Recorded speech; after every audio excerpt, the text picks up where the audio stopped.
Thank you, Mr. President. Members, I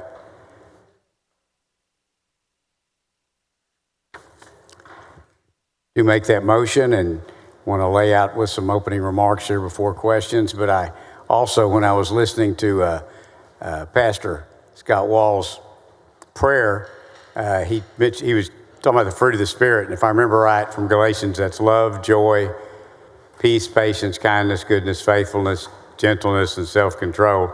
And I asked him if maybe we could add expedition to that, knowing that this is going to be kind of a long day, but apparently you can't add to Scripture, so that's not going to work. But anyway, if I can, if you wouldn't mind giving me just a couple of minutes to lay out some things that to kind of remind us what we've got in front of us today. But just by way of introduction, when I began this process, I had two goals in mind.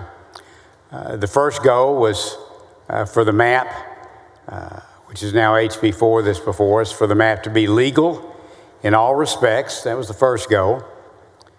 And the second one was that it would perform better for Republican congressional candidates in Texas.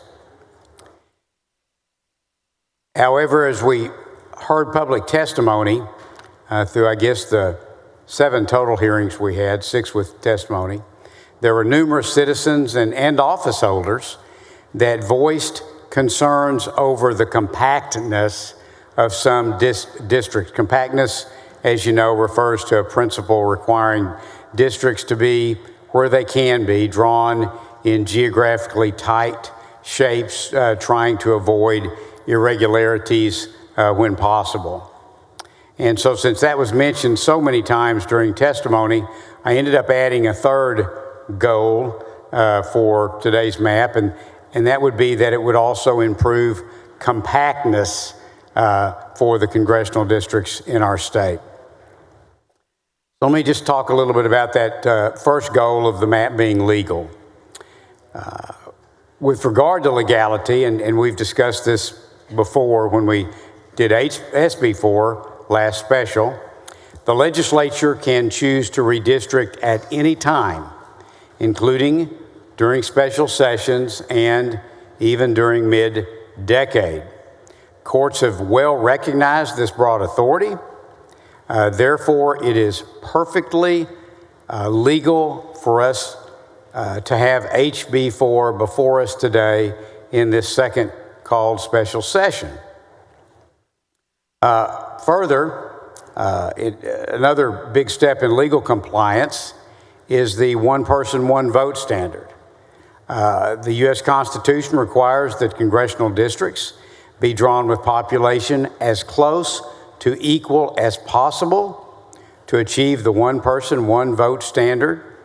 And that makes the ideal district for us, when you divide the 2020 census by the number of congressional members we have, it comes out to 766,987, and that's our target population for each district. HB4, that's before us today, also meets this one person, one vote standard. Now, beyond this, beyond the fact that we can do redistricting at this term of the redistricting cycle, and beyond the fact that we need to have equal population for one person, one vote, beyond this, the area of redistricting law is very robust and gets very complex very quickly. Therefore, what I've done, because I'm not an expert, I'm an attorney, but I'm certainly not a redistricting attorney, but I have relied on legal counsel throughout this process. And I have been fully assured by that counsel that HB4 complies with all applicable law. And the House counsel has come to the same conclusion. I haven't talked to them directly, but our counsel has conferred with theirs. So all that said, members, as we're here today for however many hours we're here, I want you to know that I'll do my very best to answer your questions, and I know a number of them are going to be about legal matters. But I would also ask that you please remember that we are not in a courtroom today. This is not a courtroom. and I'm not under deposition. Again, I'll do my best to answer your questions, but I don't want us to get into a legal debate over nuances. That's not our job. Courts take pages and pages just to talk about some of the definitions that apply to redistricting. And that's just not what we're here for today. I'll do my best, but please remember we're not in a courtroom and I'm not under a deposition today. So that's what I'd like to say about the legality of this map. Next, shifting to that second goal I mentioned of partisan performance, and that's what really everybody wants to talk about. And HB 4, I believe, should elect more Republicans to the U.S. Congress. But I'm here to tell you there are no guarantees. There are competitive districts in here now, more competitive than the current map. And I have no idea who's going to run for what office. And I'll have no idea which incumbents may decide to stay or leave, or if they'll decide to run for different districts. I just don't know. I believe this map is more competitive, but there are no guarantees that it elects more Republicans. I also want you to know, and I can't emphasize this enough, that I have not reviewed any racial data. In contrast to the complications that are involved with race-based redistricting, political performance is really a pretty easy map to draw, and it's absolutely permissible as a basis for drawing electoral districts. And this map is drawn based on political performance. I have not looked at any race data. Now, regarding the district lines in HB 4, I will tell you that nearly every one of the 38 Texas congressional districts' boundaries are modified, but they are modified, for the most part, with a few exceptions, in very minor ways. The most significant changes affect 5 districts, and I do believe those districts, due to the changes, will now lean Republican in political performance. Those 5 districts that now will lean Republican in political performance are CD9 Houston, CD28 in the RGV, CD32 in Dallas, CD34 in coastal and South Texas, and CD35 in San Antonio.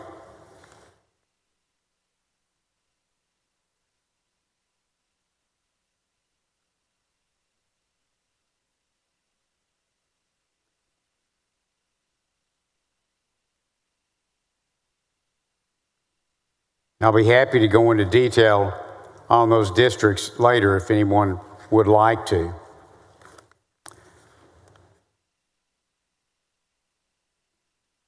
So I do believe that the map is legal. That's our first goal. I do believe it performs better for Republicans, which was the second goal. And the third one, which I mentioned didn't come up until we went through hearings and we started listening to people, is the issue of compactness. As I mentioned earlier, it was developed from these repeated comments in public testimony. In HB 4, which I believe we have made some significant improvements, the most improved district in terms of compactness is CD 35, and that's under both the REOC and the Paulsby-Popper measures of compactness, and those are formulas that are used in courtrooms across the United States to measure compactness. The most improved district under those measures is CD 35. The second most improved district would be CD 29. And also CD 9 is substantially improved under those measures.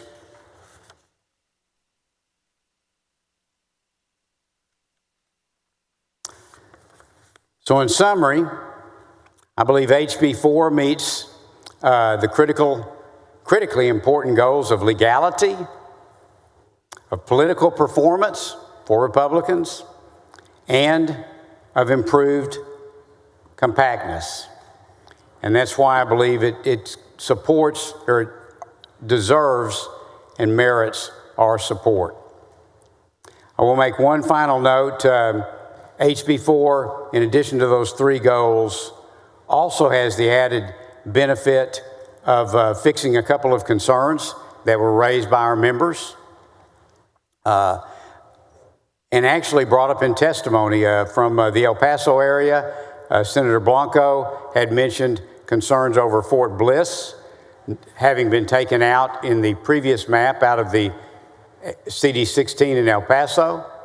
There were also witnesses that testified when we had our West Texas focused hearing, witnesses from El Paso that brought that up as well. And so in response, Fort Bliss has been moved back, the critical part of it that they were concerned about, into CD16. And I'm glad we were able to help Senator Blanco and his constituents in that regard. Senator Hall had raised concerns about Navarro County being divided for the first time. And the House actually fixed that as it was going through their process. So I'm glad we were able to make a couple of accommodations there. And with that, again, I would move to suspend the regular order of business.